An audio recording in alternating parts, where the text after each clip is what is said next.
Então, aqui, agora estamos aprendendo a conhecer. Acho que você Amados, a paz do Senhor a todos. Estamos aqui na casa de Deus, novamente, para adorá-lo, para prestar todo louvor e toda adoração. Estamos aqui em pequeno número, mas existe uma palavra bem interessante na boca de Jesus, diz que uma alma só vale mais do que o mundo inteiro. Você, por estar aqui, vale mais do que o mundo inteiro. Se uma única pessoa entender a palavra do Senhor nesta noite, eu já cheguei no meu objetivo. Eu já concluí aquilo que Deus tinha colocado em meu coração. Se uma única alma entender o que vai ser dito nesta noite.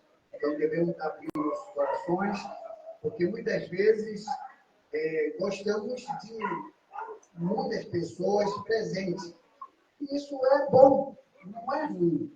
Mas eu lembro também de que, em uma certa ocasião, uma multidão seguia Jesus. Jesus olhou para aquela multidão e os seus seguidores tinham outro entendimento. O que é que os seguidores de Jesus pensavam em relação àquela multidão que seguia Jesus? Tudo está caminhando para algo maior. Uma grande multidão está reconhecendo o nosso mestre. Uma grande multidão está indo aonde nosso mestre está. Então, essa grande multidão vai ser um canal de bênção para o nosso mestre Jesus. Porque uma grande multidão seguindo nosso mestre, as outras pessoas vão.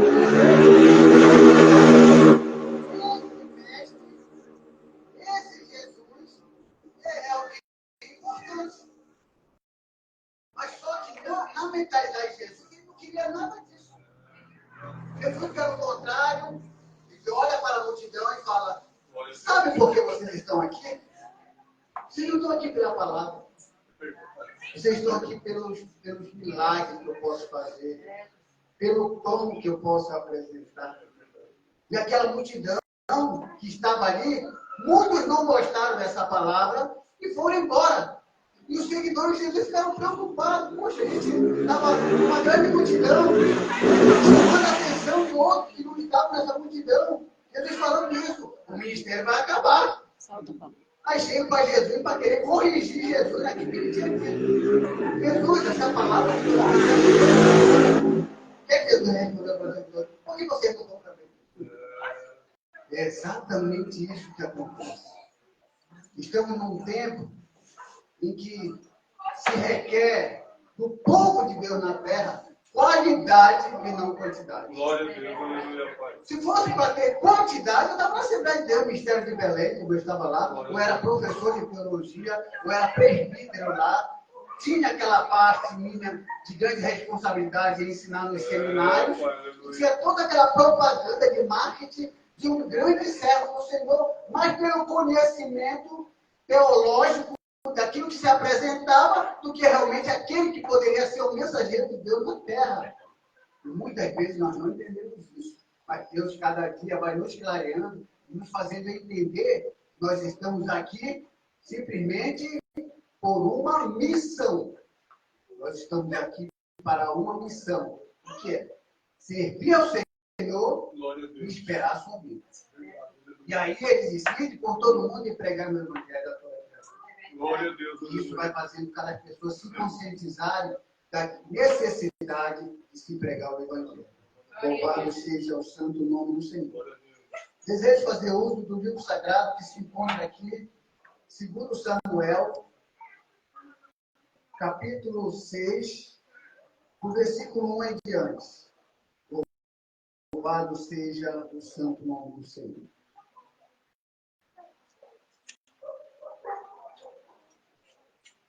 Segundo Samuel, capítulo 6, do versículo 11, vamos ler até o versículo 11, e aí Deus vai nos esclarecer, vai nos iluminando em relação ao texto. Deus vai nos dando esse entendimento. Há muitas pessoas que dizem assim: Deus vai nos revelar a palavra. Não, a palavra já está revelada. Ela não pode ser revelada 2 vezes. Deus escolheu 40 autores revelou essa palavra, e essa palavra chegou a nós lemos a palavra, Deus nos ilumina sobre a palavra para nos fazer entender o que está escrito na palavra. Ele fala, Deus me revelou a palavra. Então, ela já está revelada. Existe o pré-bíblico e o pós-bíblico. No pré-bíblico, Deus escolheu os 40 autores. No pós-bíblico, a palavra já está aqui, simplesmente para nós lermos o Espírito Santo e traz nossos corações e iluminar a palavra na nossa mente. Glória a Deus. Mas não entendi. Deus está me revelando. Fazer o quê? Não. O canon já foi encerrado há muito tempo. Não se pode acrescentar mais nada aqui, nem pode tirar mais nada. O que está aqui, está aqui. Glória a Deus. E Deus vai nos ajudando a entender a sua palavra. A palavra do Senhor diz: tomou Davi e ajuntar todos os escolhidos de Israel em número de 30.000 e dispôs-se com todo o povo que tinha consigo, partiu para Baalá de Judá, para levarem de lá para cima a arca de Deus, sobre o qual se invoca o nome do Senhor dos Exércitos, que se assenta acima dos querubins. Puseram a arca de Deus num carro novo e levaram da casa de Abinadab, que estava no outeiro, e Uzá e Aion, filho de Abinadab, guiavam o carro novo. Levaram-nos com a arca de Deus da casa de Abinadab, que estava no outeiro de Aion, e adiante da arca. Davi e toda a casa de Israel alegrava-se perante o Senhor, com toda sorte de instrumentos de pau, de vaia, com harpas, com saltérios, com tamboris, com pandeiros e com símbolos. Quando chegaram à ilha de Nacon, estendeu usar a mão, a arca de Deus e segurou, porque os bois tropeçaram. Então a ira do Senhor se acendeu contra Uzá, e Deus o feriu ali por esta irreverência, e morreu ali junto à arca de Deus. Desgostou-se Davi, porque o Senhor irrompeu contra Uzá, e chamou aquele lugar Pérez Uzá, até o dia de hoje. E temeu Davi ao Senhor naquele dia, e disse: como virá a minha arca do Senhor? Não quis Davi retirar para junto de si a arca do Senhor, para a cidade de Davi, mas o fez levar à casa de Obed-Edom, o geteu. E ficou a arca do Senhor em casa de Obed-Edom, o geteu, 3 meses, e o Senhor o abençoou em toda a sua casa. Louvado seja o Senhor. A palavra do Senhor aqui, o que nós acabamos de ler, de um fato real, concreto, de algo que às vezes o povo de Deus sofre por falta de conhecimento. Então, quando nós lemos o texto e percebemos a consequência de uma ação, e a pergunta que fazemos: por quê? De acordo com a nossa ação, de acordo com o que nós fazemos perante Deus, às vezes o resultado é negativo. É por causa da falta de conhecimento. Por que o povo aí fora sofre? Por falta de conhecimento.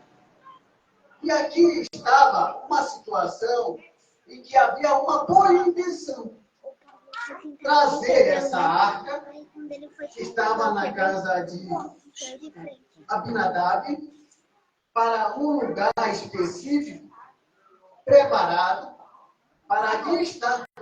Porém, a intenção de trazer de um lugar de uma pessoa e trazer para um lugar apropriado, o que tinha de errado nisso? Nenhum. Parecia que está tudo certo. Vamos trazer a arca de um lugar simples e trazer para um lugar mais apropriado. Havia alguma coisa errada aí? Não. E também, eles também tiveram a ideia de que essa arca deveria ser conduzida aonde? Em cima de um carro. E o carro não era um carro velho. A Bíblia fala que era um carro novo. Então, todas as intenções eram boas. Intenções de tirar de um lugar simples, levar para um lugar apropriado. Também a intenção de não levar no carro velho, mas num carro novo. Então, as intenções, a princípio, eram intenções boas. E o povo de Deus, hoje em dia, sofre por causa dessas mesmas boas intenções que pensam ser boas intenções. Uma das boas intenções que o povo aí faz e não consegue perceber é a palavra amém. A palavra amém vai levar muita gente para o inferno. Porque as pessoas não conseguem compreender que a palavra amém ela tem um significado tão grande. Porque quando eu estava no seminário, eu perguntei para os alunos que estavam ali presentes, o que quer dizer a palavra amém? Eles disseram, assim seja. Ok, o que mais? Certamente, o que mais? Com certeza, o que mais? Eu estou assumindo aquilo que eu estou falando, o que mais? Não tem mais, professor? Sim, tem mais. Tem uma que fecha com chave de ouro, que a palavra amém é uma palavra hebraica que significa verdade. Todas as vezes que Jesus diz, em verdade vos digo, ele está dizendo, verdade vos digo, ou seja, aquilo que eu estou prometendo, 2 vezes eu falo verdade, porque eu vou cumprir com aquilo que eu estou dizendo. Então, o que você não faz no que diz respeito à verdade, ao contrário da verdade, se torna uma ação do maligno, porque a palavra do cristão tem que ser sim, sim ou não. E partir disso é do maligno. Então, essa verdade, que significa a palavra amém, é a confirmação de que aquilo que você diz ser sim, você não pode depois dizer não. Ao contrário de uma verdade que você afirmou. E aí o pastor chega lá na igreja, quem der aqui para o círculo de oração? Diga amém. As pessoas dizem amém. O que vem para o mundo? Diga amém, amém. Naquele dia, ele não veio. Ele se tornou mentiroso em relação à declaração dele, que amém significa verdade, se tornou uma mentira. E aí, naquele dia, ele vai chegar, Senhor, Senhor, eu profetizei no teu nome, eu curei no teu nome, eu fiz muitos milagres em teu nome. Jesus, apartai de mim, vós que praticais a iniquidade. Quem pratica a iniquidade é inimigo.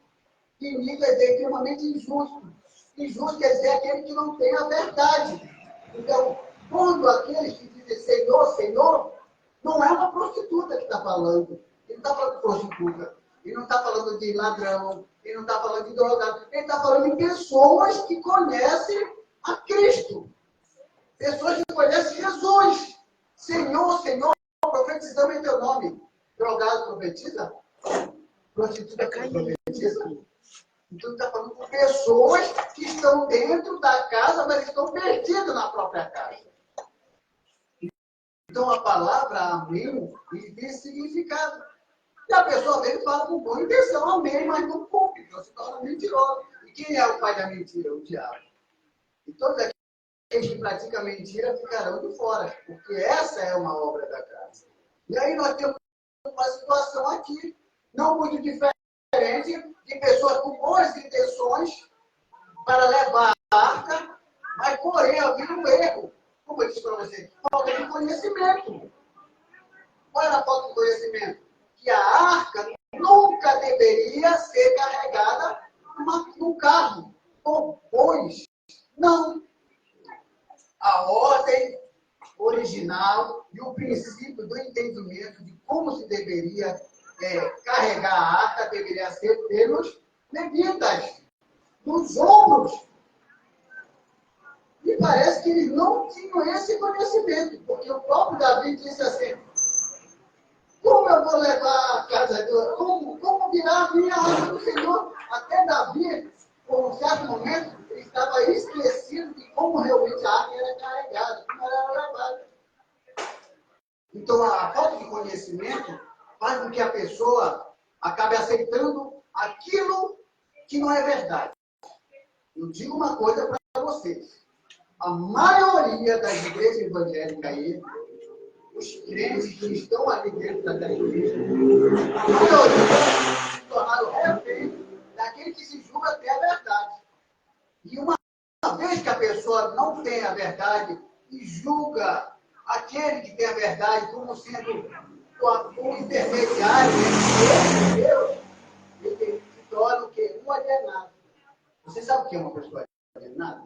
Uma pessoa alienada é aquela pessoa que não pensa. Mas outra pessoa pensa por ela. Se eu quisesse alienar alguns de vocês aqui, eu diria para você, olha, você não pensa, você vai pensar exatamente o que eu quero que você pense.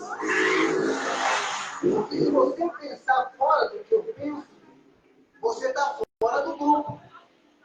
E é isso que nós chamamos de coação. Coação é um grupo de pessoas que pensam num determinado tema, e aquele tema tem que ser dito de tal forma que ninguém pode sair daquele tema. Porque quem pensar diferente vai ser uma pessoa considerada não apropriada para aquele grupo, uma pessoa até dita como rebelde. Jesus foi um desses. Ele pensava fora do que pensavam os doutores da lei, os fariseus. Eles tinham pensamentos diferentes quando se tratava do pensamento de Jesus. E Jesus pensava diferente porque ele pensava fora da caixa. Quando você pensa e está dentro dessa caixa, você acaba não tendo escolha. E aí, você precisa de uma atitude. A irmã falou algo muito interessante que eu gostei. Ela disse assim, eu estava no ministério, aprendi coisas boas com certa pessoa, Deus tocou em meu coração, comecei uma obra e Deus está abençoando. E aí ela deu um destaque muito grande. E não é por causa de placa de igreja. Olha, fechou com chave de ouro, irmão. Por quê? Quando Jesus olhou para cada um de nós, ele não disse assim, a tua placa é salva. É muito mais disso. A tua placa não é o sal da terra. A tua placa não é a luz do mundo. Jesus disse, vós sois o sal da terra, vós sois a luz do mundo. Você é o sal da terra, você é a luz do mundo. Para divulgar o evangelho. A placa era simplesmente uma organização dentro da lei brasileira para que aquele grupo seja identificado segundo as leis brasileiras. Só isso.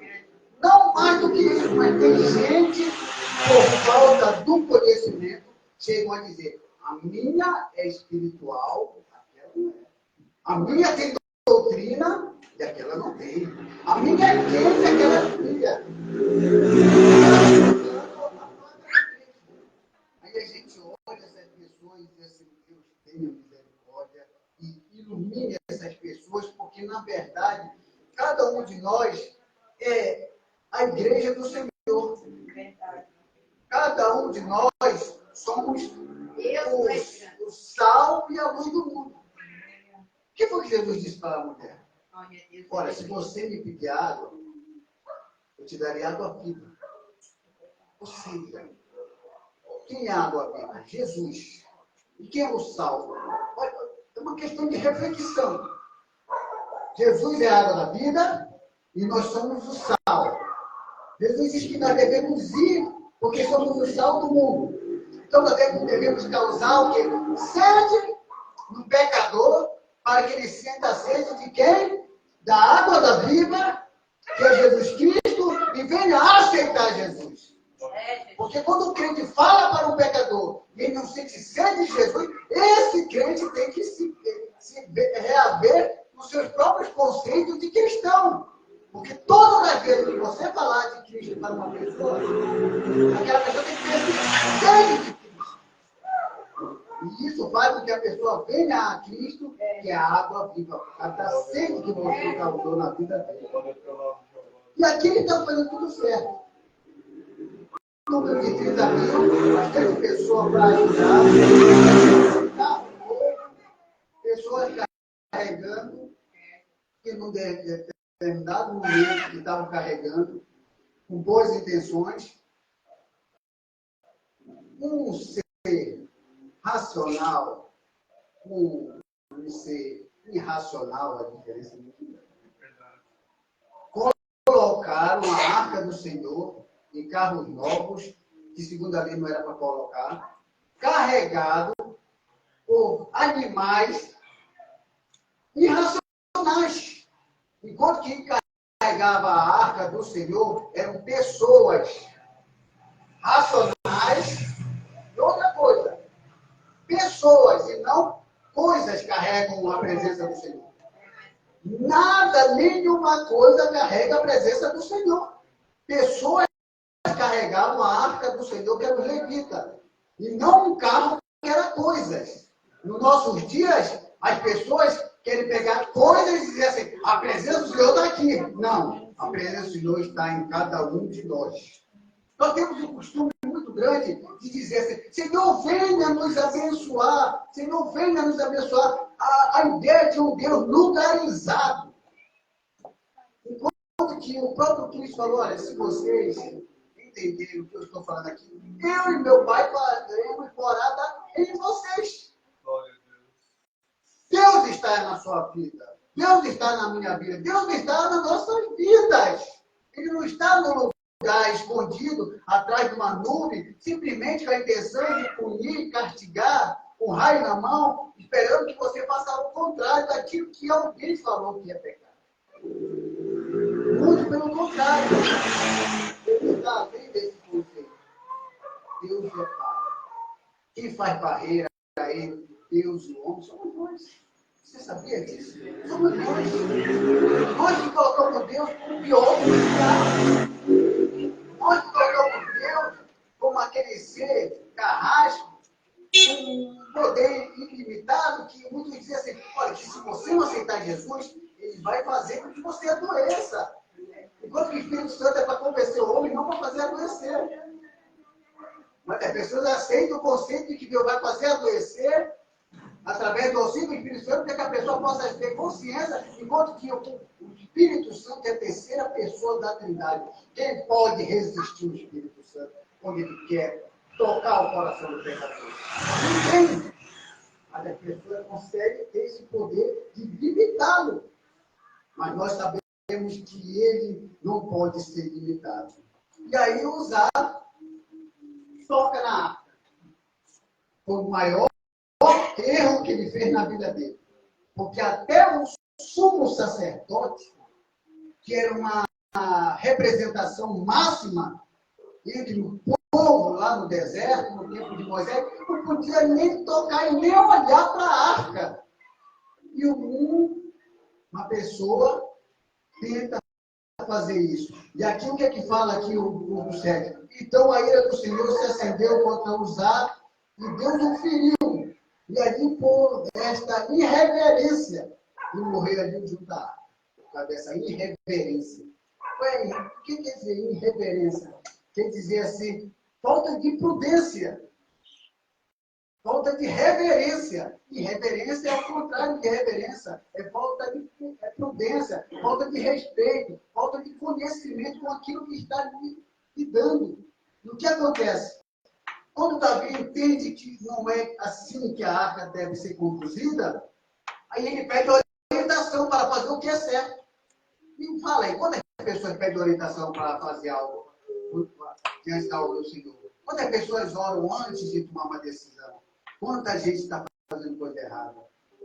Eu tenho visto tanta bobagem falada acerca do Evangelho.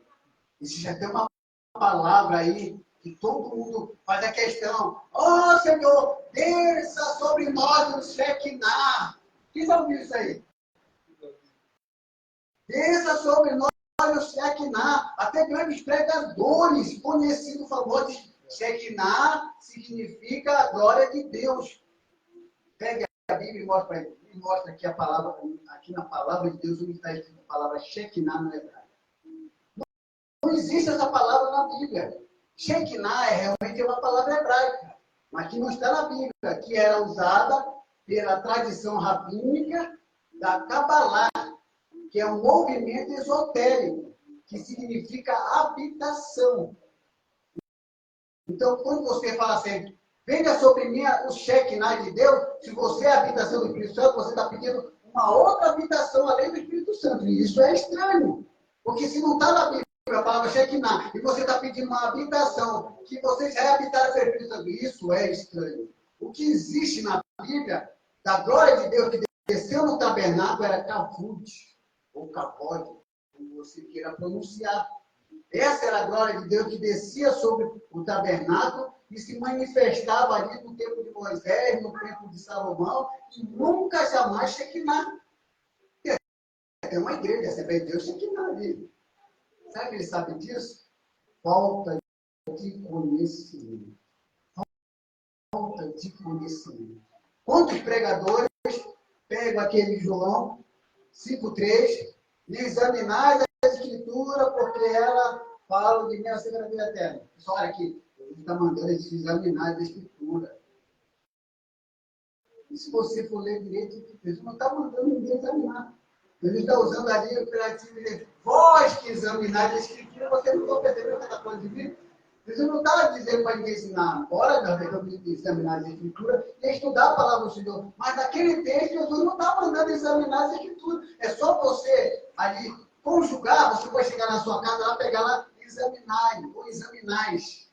E lá, por causa de um S, muda todo o sentido da palavra. Então, Jesus não está mandando examinar. Jesus está dizendo, vocês que examinam as Escrituras, vocês não conseguem perceber que ela está falando de mim?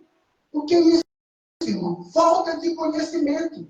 Pregar a palavra de Deus é uma coisa muito séria. As pessoas acham que é só subir no púlpito, falar, achando que todas as pessoas que estão ali são pessoas leigas, que não estudam, que não examinam a palavra do Senhor, que não entendem a palavra do Senhor, e fazendo aquele papel de uma pessoa que entende sem entender. Isso está sendo muito sério, porque isso está levando o povo para a perdição, pela essa falta de conhecimento. E aí o que acontece? Aí ele faz tudo certo. Ele manda as pessoas trazerem a arca. Vou falar uma coisa muito importante aqui, que eu acredito que muita gente nunca parou para pensar nisso. Ele traz a arca, Davi olha a arca, ele dança de alegria, e não no espírito. Ele diz que eu vou dançar no espírito, igual Davi não dançou no espírito. Ele dançou de alegria. E outra coisa, isso aí é de menos. Ele dançou de alegria, os pulos dele eram tão grandes que segundo aparecia as suas vergonhas. Então, a sua mulher lá, Milka, olhava da janela, e Davi pulando lá, porque estava muito feliz, porque a arca estava voltando, e dessa maneira deu tudo certo, estava tudo correto, e ela o desprezou no coração, porque ele estava pulando. O rei desse, aí chama ele e dá uma linha para ver. Como é que você faz essa vergonha diante das pessoas?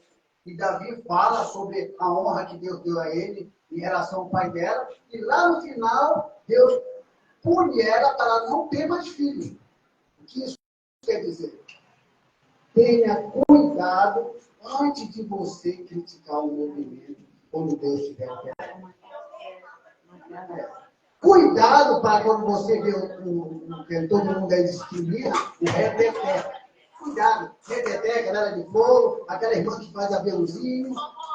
Emoção, é meninice. Tenha cuidado quando você falar disso, porque isso pode ser muito ruim para você. Quando eu fiz o seminário, eu mesmo dizia, isso é emoção. Isso é meninice, isso não tem nada de Deus. Porque nós de aviãozinho, reteté, eu não faço. Mas quando eu estava me formando, logo em 93, 94, eu estava me formando, eu falava. Por quê? Porque eu não tinha o entendimento, vou finalizar aqui, eu não tinha entendimento que a gente não pode falar do movimento sem não ter o discernimento. Formação teológica não dá o direito para nenhum teólogo dizer se é de Deus ou não é de Deus, se ele não tiver o dom de discernimento. Ele precisa pedir para Deus o dom de discernimento. Para dizer se é da carne, se é do diabo, ele tem que ter. teologia não é o suficiente para fazer essa avaliação. Mas, porém, a teologia, eu fui estudando e pesquisando, vou até fazer, eu já estou aí com uns 40 livros, vou fazer mais um livro, dando um entender para alguns irmãozinhos que se acham sobre-humanos teologicamente, ao ponto de querer saber mais do que os outros, e chamar esses irmãozinhos que são muito fiéis a Deus, que sentem a presença de Deus, que é menino, que é coisa da carne, que quer aparecer, que é emoção. Eu vou dizer para você, isso não é emoção, isso não é meninice. Mas tudo tem que ter uma explicação. Dentro do conceito, que é muito bem aceito, que eu estou estudando, e vou levar isso à frente, existem duas situações quando nós tratamos do Espírito Santo. Manifestação do Espírito Santo e reação do Espírito Santo. O que é uma manifestação do Espírito Santo? Segundo lá, o Coríntios aqui do capítulo, ali fala sobre os 9 dons, você fala que profetizar, discernimento, interpretação de língua, todo acesso do conhecimento, todos aqueles 9 dons são manifestações do Espírito Santo. Por que são manifestações do Espírito Santo? Porque é útil para a igreja. Se o pastor Teodoro ele profetiza, isso é útil para a igreja, porque Deus vai falar com alguém. Se alguém fala em língua, alguém interpreta, isso é útil para a igreja. Então, os 9 dons são manifestação do Espírito Santo, porque é útil para a igreja. Agora, o que é reação do Espírito Santo? Reação do Espírito Santo é aquilo que não é útil para a igreja, mas é útil para quem sente. Se eu levantar a mão e disser, glória a Deus, aleluia, isso é útil para você? Não, é útil para mim. E se eu começar a chorar aqui, glória a Deus, aleluia, esse meu choro é útil para você? Não, é útil para mim que sente. Então, isso aqui é uma reação do Espírito Santo. Aí eu vou dar um exemplo simples para vocês aprenderem isso e levar à frente, se vocês quiserem. Isso é importante. Olha para essa lâmpada. Essa lâmpada aqui, a manifestação da eletricidade é essa luz. Se não tiver eletricidade, não tem essa luz. Então, a eletricidade, ela se manifesta assim. Essa é uma manifestação da eletricidade. Agora, vamos fazer o contrário. Vamos tirar essa lâmpada e vamos meter o dedo. Aí, você meteu o dedo. Quando você meteu o dedo, uns vão dizer ai, outros vão desmaiar, outros vão chorar, porque eles tiveram uma reação da eletricidade. Está na natureza da eletricidade se manifestar como ai? Tá? Não. A natureza da eletricidade se manifesta como luz. Mas eu que meti o dedo lá, tive uma reação e falei ai, chorei, ou pulei. Então é exatamente isso que acontece na igreja. Tenhamos cuidado com isso. Ah, é meninice, é emoção. Não, irmão, aqui é uma reação. Ele está pulando, ele está fazendo um jeito, porque aquilo é útil para ele. Aquilo é uma reação. Agora, quando é manifestação, alguém profetiza, alguém fala em línguas, alguém interpreta, e assim por diante. Os 9 dons são manifestação, mas é todo aquele movimento, é uma reação. Ainda tem gente dizendo que reteté é uma palavra africana que vem lá do voodoo. Mentira isso! Quem fala isso, eu não sei onde as pessoas aprenderam isso. Para desmoralizar aquelas pessoas humildes que querem simplesmente entregar o seu ser para Jesus Cristo, entregar o seu ser para o Espírito Santo. E estar ali na casa do Senhor e entrar bem e sair melhor ainda. Jamais vamos colocar barreira para o Espírito Santo. Porque quem não entende o movimento vai sofrer com uma mulher linda. E viu ele lá, não entendeu o movimento, disse que era emoção, disse que era meninice, falou mal do rei, e aí a consequência é que ela morreu sem ter filhos. Olha, é isso que acontece com pastores, com professores de teologia, que olham o movimento, olham as pessoas que sentem a presença de Deus no sentido de reação do Espírito Santo, porque ele não sabe fazer a diferença entre reação e manifestação. A gente falando bobagem, dizendo que é da carne, que é emoção. Mas nós aqui nesta noite, no nome de Jesus, aprendemos que para fazer as coisas corretas para o Senhor, precisamos ter conhecimento. E o conhecimento é da palavra do Senhor. Que Deus abençoe a todos, em nome de Jesus. Amém.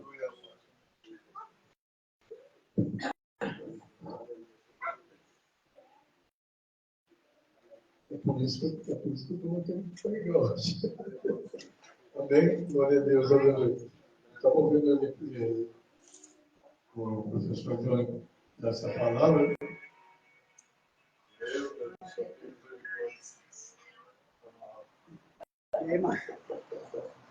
Amém.